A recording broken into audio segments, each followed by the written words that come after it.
Welcome back. So we'll continue our discussion on this fluid mechanics. So now what we move on.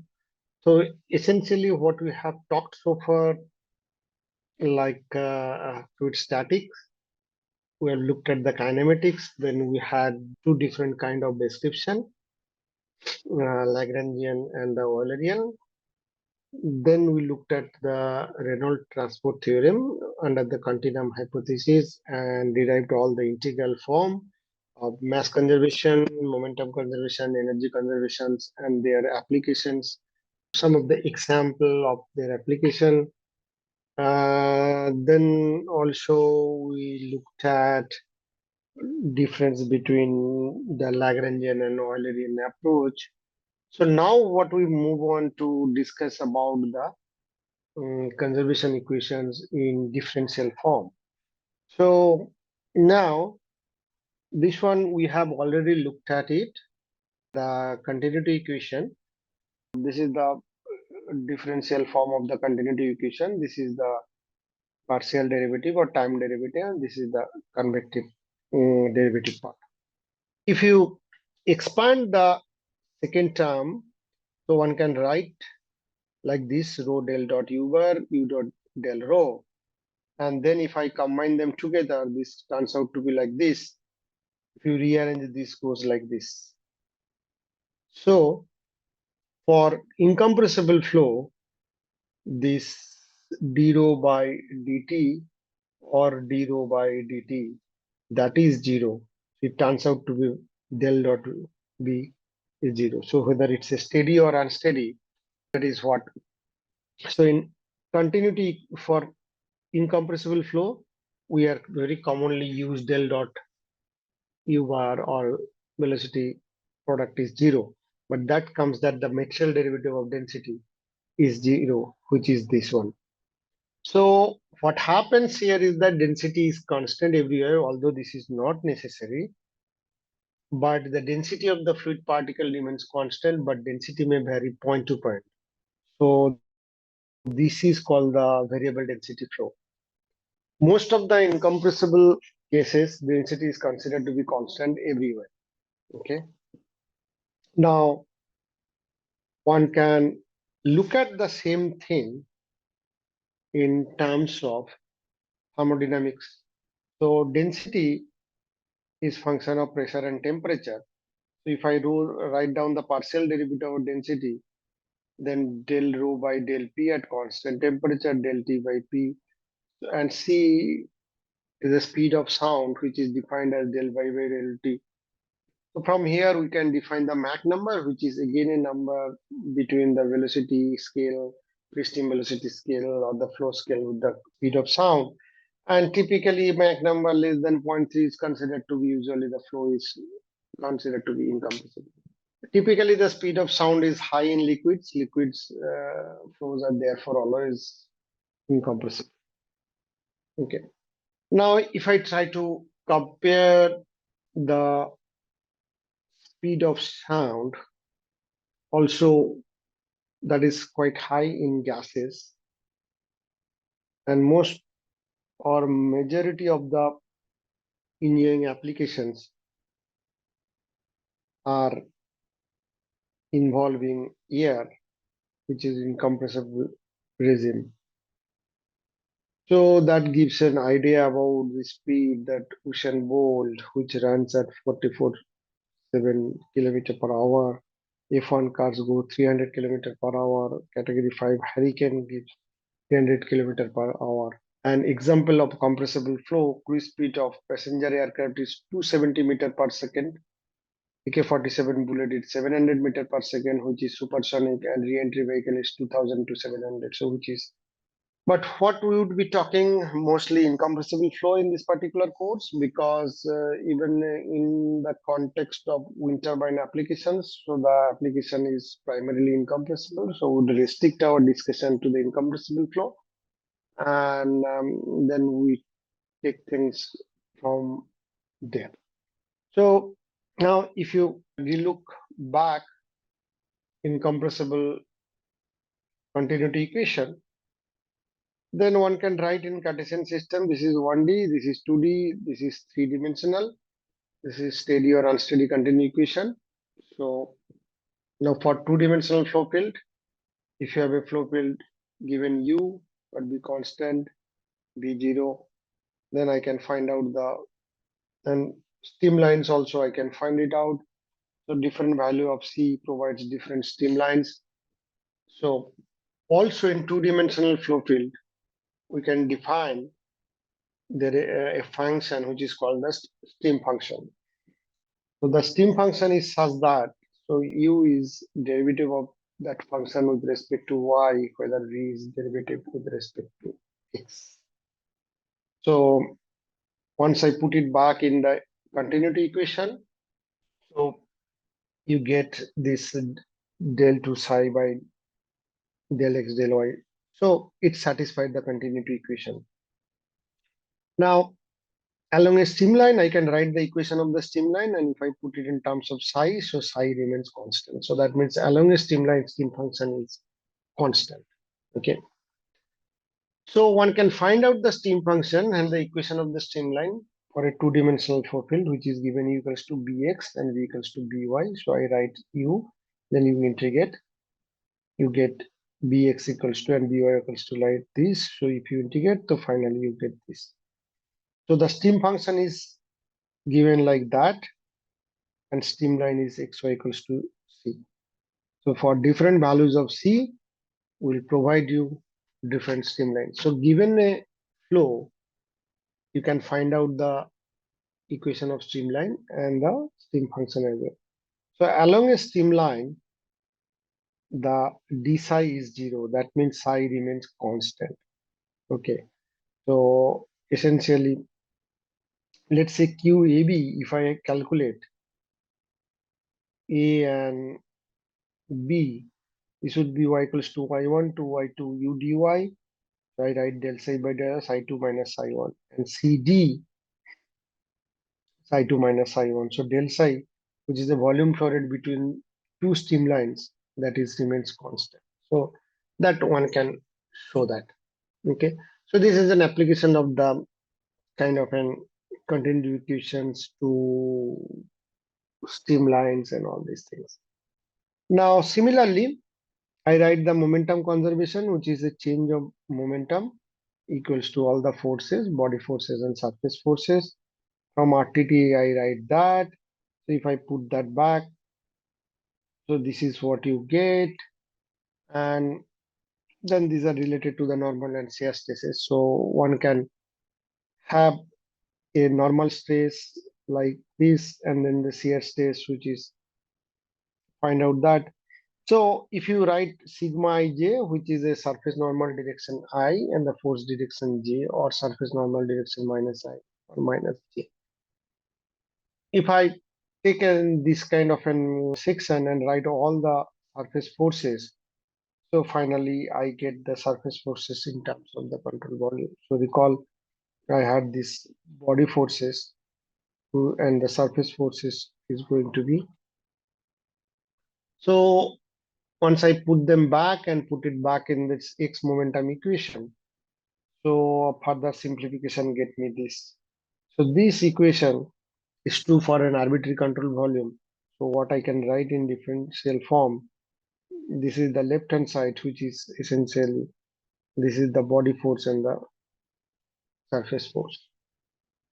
Now here, to correlate the stress, we again use the Newton's law of viscosity, where the stress is proportional to the strain and the viscosity is the constant which brings the stress and strain together.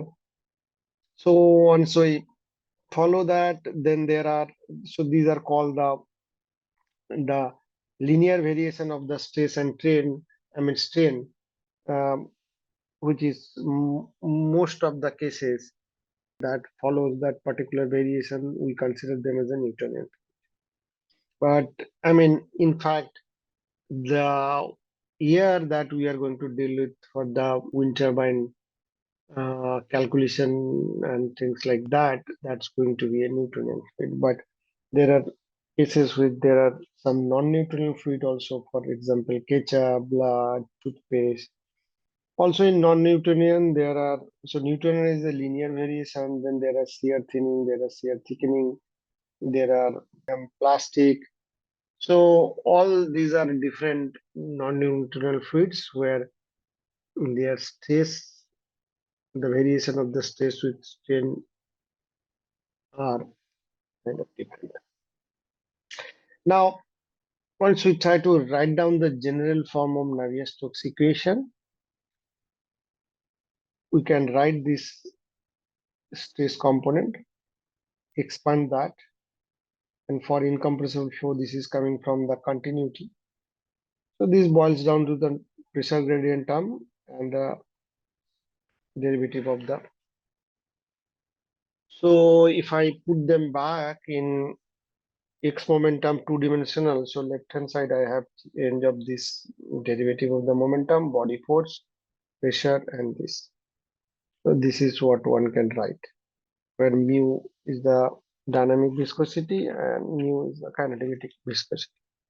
In three-dimensional, this one can write in this vector form. So this would include the other terms here, but essentially you get this particular form where you kind of get the momentum system equations, and similarly you expand these things in the other two direction, that is y direction and z direction, and we can write the momentum equation. So essentially if you write everything in vector form, then this is what would be in generic form.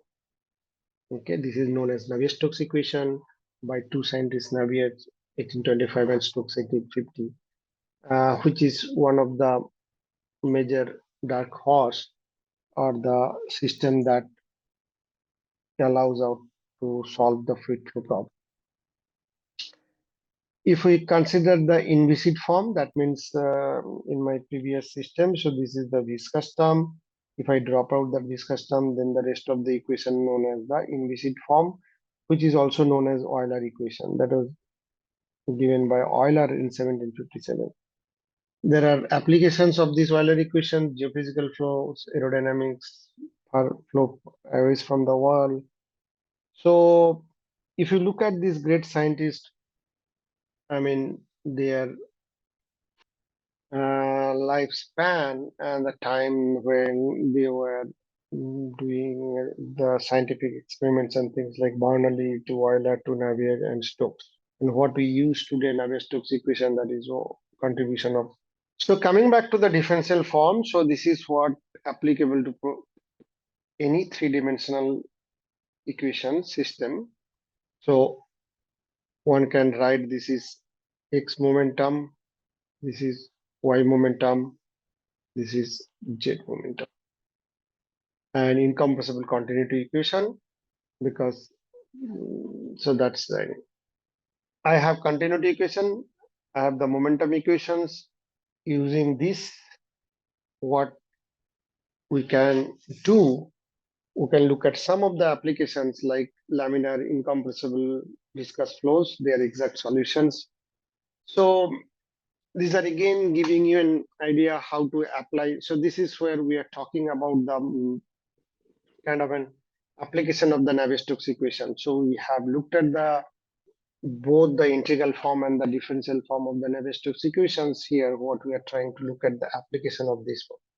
So the applications specifically here, what we are looking at would do some laminar incompressible viscous flows where we have some exact solution, so we can compare the data and or the analytical solutions with our um, mathematical solution. So quick flow is one of that. So when you look at the quick flow, this is the velocity profile along the solid surface, the zero, pressure constant. You find out the skin friction coefficient. So finally, you find out wall shear stress. Where you have applications, you have lubrications, geological system, painting, cleaning. This is where you have quick flow. How does quick flow looks? This particular plate here is the fixed, and the top plate is moving. So then you get to see a velocity profile like this here. And this is what you can derive by starting with the continuity equations and write down the momentum equation and simplify that using your assumptions, and then solve the equations, and then you finally get this velocity profile, you get the shear stress, all shear stress, then finally coefficient of friction. And positive flow is both the upper and lower surfaces are fixed. So obviously this gives you a parabolic kind of profile, and then again you find out CF and other information from this. So these are simple example of the application of Navier-Stokes equation in incompressible laminar zone. So I mean obviously when you go to turbulent zone, then you may not be able to find out the exact solution, and that is why that's still an open classical problem in this. Now we look at some of these non-dimensional of these equation systems. So far what we are talking about the equation system that we have obtained either in integral form or differential form. We can look at this. So how do you start the non-dimensionalized? You start with the actual equation, then you define your reference velocity, you define your reference scale, and then you define this define these quantities. One is it's a non-dimensional quantity u star, which is a ratio of the u to u naught, b star, b to u naught, x star, y star. And also you can use this and del u, del v, del x, del y, everything you define in terms of non-dimensional. Now, once I do that and put it back in the, so essentially this and these two get me back this. Then if I multiply both sides by L by U naught square, finally I get this. Further defines the dimensional time with the T star and P star. What I get a non-dimensional form of the equation is exact form of the, or exactly similar to original dimensional form. But obviously it starts with star and all these things, where you define a non-dimensional number called the Reynolds number, which is UL by nu. I mean, L is the characteristic length. So Reynolds number is nothing but the ratio of inertia forces to viscous forces. And then you can have the P star, which is a P by rho U square, which is a pressure force to the inertia force. Because so non-dimensional numbers are kind of indicate the relative dominance of different forces. So that's what we are going to look at it now from this non-dimensional system or non-dimensional equation system, how these different forces are going to be dominant at different time or at the different point of time or that under different situations.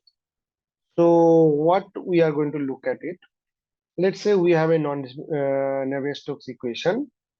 So we have inertia here, we have pressure here, we have viscous here. Obviously, when one force is small enough, the balance to others are sufficient. Okay. It's essentially talks about the balancing act between different forces, whether the inertia, pressure, or viscous. Now, dimensional numbers are going to be very useful to comparing these forces. For example, if you have a creeping flow, then the small inertia, pressure, and viscous forces are of the same order. If you have inviscid flow, then there is a small viscosity effect, then the pressure and inertia is going to be of similar order. Some cases of boundary layer flow, where you have small pressure, viscous, and inertia are of the same order. Now, how these things actually come into the picture, one can look at from the right angle triangle analysis. Let's say A, B, C.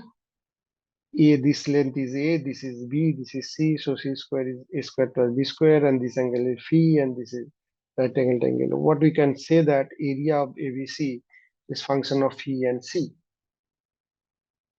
I can rearrange, I can say phi is function of area of this triangle and C. So this is dimensionless, the phi. Area is L square, this is L. So I can say that phi is function of AC by C square. and AC by C square is function of phi.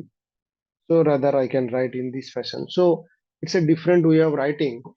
So the area of triangle, I can write that C square Fp, okay, where this P is here, and similarly area of triangle. So it is ABC, ABD would be A square Fp, and ACD would be B square Fp. So the total area of angle, this ABC, the total area is area of A and area of B. So if I write that, so you can get to C square. You can see this dimensionless number can be used to, even they can be related and can be used to relate these things between. So we can come back and look at the same example where you have a tank and there is a opening here between point 1 and 2. We try to find out what would be the V2.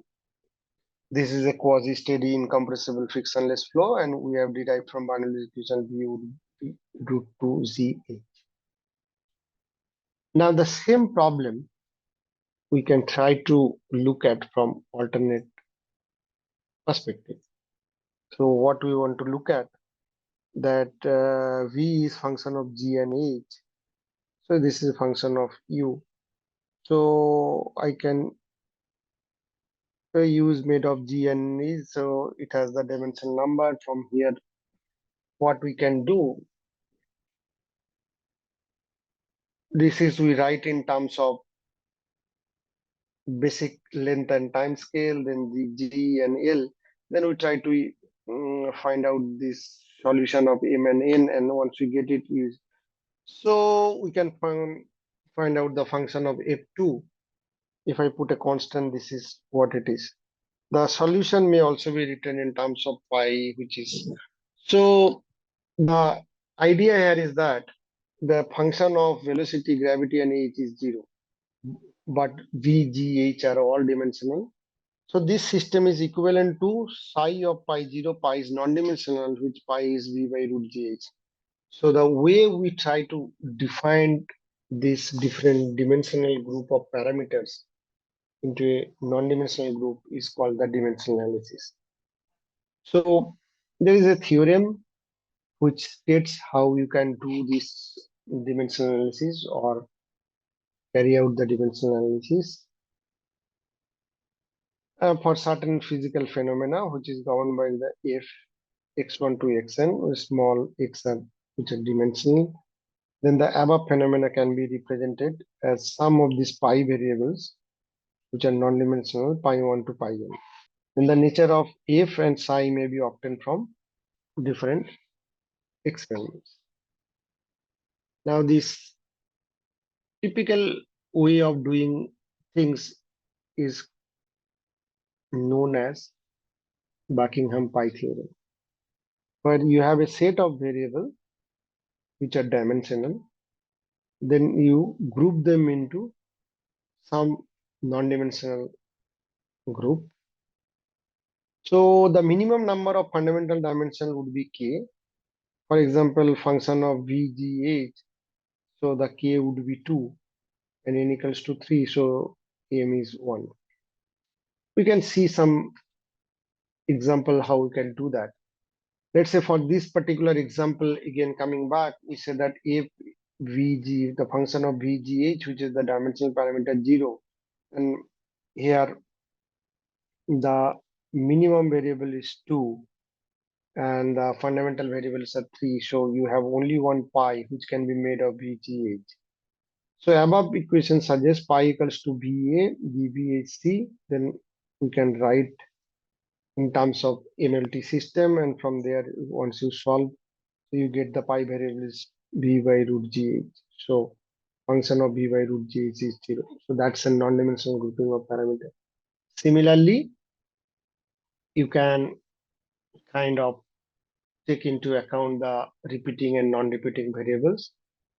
So selections of the repeating variables, they must be dimensionally independent, and together they must include all fundamental dimensions.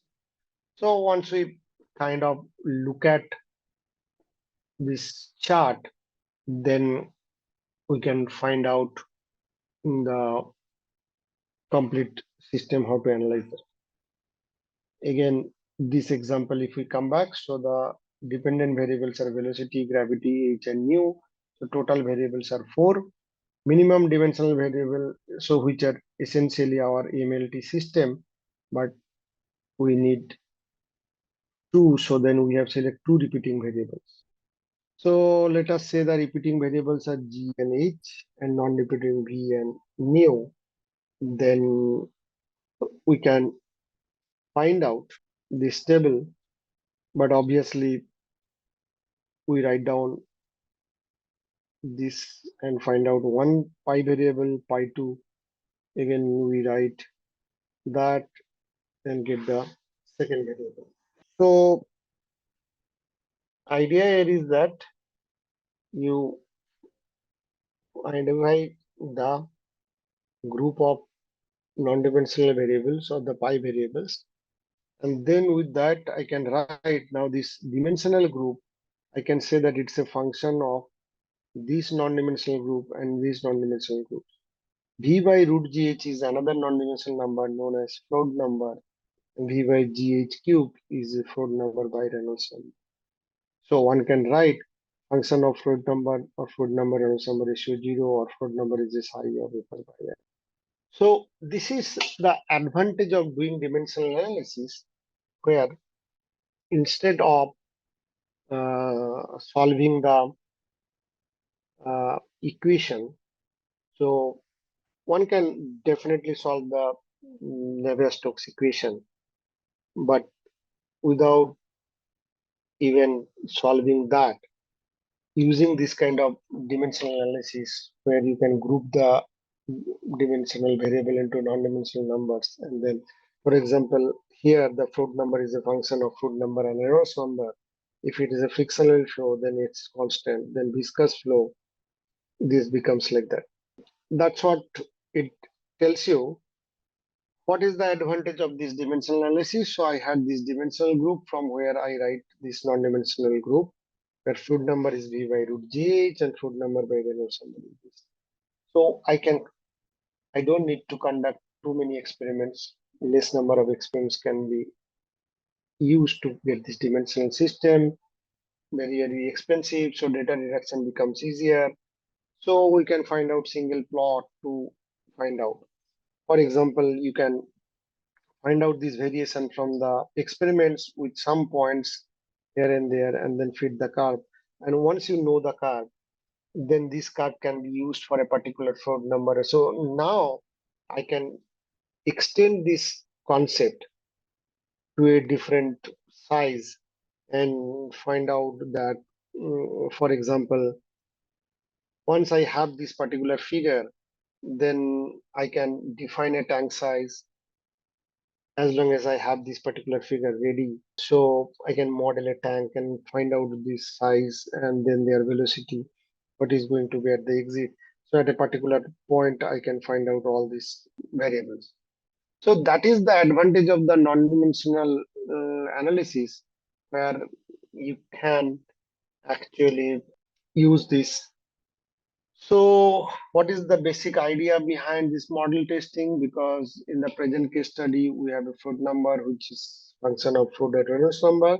So since the non-dimensional number holds good for similar kind of model, that means the model and prototype tanks, I can write this function and they are going to be same. So the Froude number for model, and similarly, certain fluid mechanical phenomena can be governed. So I can write this pi for model and prototype would be same. So this is called the complete similarity requires. I have kind of an geometric similarity, kinematic similarity, and dynamic similarity. Okay. For example, I can have, this is called the geometric similarity, where length scale matching. A model, so this is a model and this is a prototype. They are geometrically similar if and only if when the body dimensions in all three coordinates have the same linear scale ratio. That means whatever chord length is here, I am reducing it to 10 times here. This is 40 meter to 4 meter. This is 1 meter to 0.1 meter. So The whole geometric scaling from the model to prototype is done at particular scale. Now, when we talk about the dynamic similarity, this is a force scale, force, this is geometric similarity. Then I can have kinematic similarity where you velocity scale matching. So I have a flow around this bigger cylinder and there is a small cylinder. So model and prototype can be said kinematically similar if the homologous particles lie in the homologous points at every homologous time. So essentially, this is where you get the kinematic similarity, and then you can get the dynamic similarity where you have force scale matching. That means the model and prototype are dynamically similar if ratio of any two forces are same on the model and prototype. From there, so obviously, when you talk about dynamic similarity requires geometry kinematic similarities. So one has to check before model testing whether you have geometric similarity plus matching of pi theorem. So one hand, again, we can reiterate the geometric similarity depends on the proper design, manufacturing, material choice. So proper choice of variable include necessarily fluid dynamical effects. In reality, it is not always possible to attain complete similarity and forced to work with partial similarity. May happens more than three dominant forces also. But ideally, one would like to have these dynamic kinematic similarities and geometric similarity. So that's the advantage of this similarity analysis, where without getting into too much of experiments or spending money, once you figure out some of these non-dimensional curves, that can be used for design consideration. Okay, so we'll stop here and continue our discussion on this in subsequent session. Thank you.